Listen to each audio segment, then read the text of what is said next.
ഒരു അടിപൊളി മസാല ദോശയുടെ റെസിപ്പി ആയിട്ട് ഞാൻ എത്തിയിരിക്കുന്നത് 2 മീഡിയം സൈസ് സവാള കനം കുറച്ച് നീളത്തിലരിഞ്ഞത്, പച്ചമുളക് 4 എണ്ണം നീളത്തിലരിഞ്ഞത്, ഉരുളക്കിഴങ്ങ് 4 എണ്ണം, ഇഞ്ചി 1 ഇഞ്ച് നീളത്തിലുള്ളത് ചെറുതായി കനം കുറച്ചരിഞ്ഞത്, കറിവേപ്പില 1 പിടി, ഉപ്പ് ആവശ്യത്തിന്, മഞ്ഞൾപ്പൊടി 1/2 ടീസ്പൂൺ. ആവശ്യത്തിന് വെള്ളം നിറച്ചതിന് ശേഷം കിഴങ്ങിട്ട് കൊടുത്ത് വേവിക്കാനായി മാറ്റി വെക്കുക. പ്രീ ഹീറ്റ് ചെയ്ത പാനിൽ ഇച്ചിരി എണ്ണ ഒഴിച്ചതിന് ശേഷം കടുകിട്ട് കൊടുക്കുക. നമ്മുടെ ഇഞ്ചിയും നീളത്തിലരിഞ്ഞു വെച്ചേക്കുന്ന പച്ചമുളകും സവാളയൊക്കെ ചേർത്ത് ഒന്ന് ഇളക്കി കൊടുക്കുക.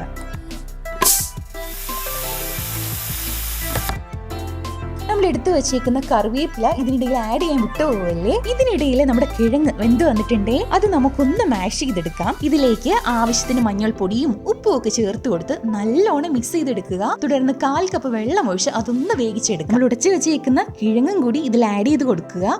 തുടർന്ന് നമ്മുടെ സവോളയും കിഴങ്ങും കൂടി നല്ലോണം യോജിപ്പിച്ചെടുക്കുക കേട്ടോ. അങ്ങനെ ഫൈനലി നമ്മുടെ ഫില്ലിംഗ് മസാല ഇവിടെ റെഡി. ദോശക്കല്ല് ചൂടായതിനു ശേഷം തീരെ കനം കുറഞ്ഞ രീതിയിൽ മാവ് ഒഴിച്ച് ഒന്ന് പരത്തിയെടുക്കുക. അതൊന്ന് വെന്ത് വരുമ്പോഴത്തേക്കും ഇച്ചിരി നെയ്യ് അതിന്റെ പുറത്ത് ഒഴിച്ചു കൊടുക്കുക. നമ്മൾ പ്രിപ്പയർ ചെയ്ത് വെച്ചിരിക്കുന്ന നമ്മുടെ ഫില്ലിംഗ് ഇതിന്റെ പുറത്ത് ആഡ് ചെയ്ത് കൊടുക്കുക. തുടർന്ന് നിങ്ങൾക്ക് ഇഷ്ടപ്പെട്ട ഷേപ്പിൽ അത് മടക്കിയെടുക്കാവുന്നതാണ്. ചെറിയ ചൂടോടുകൂടി അത് സെർവ് ചെയ്ത് നോക്കിയേ.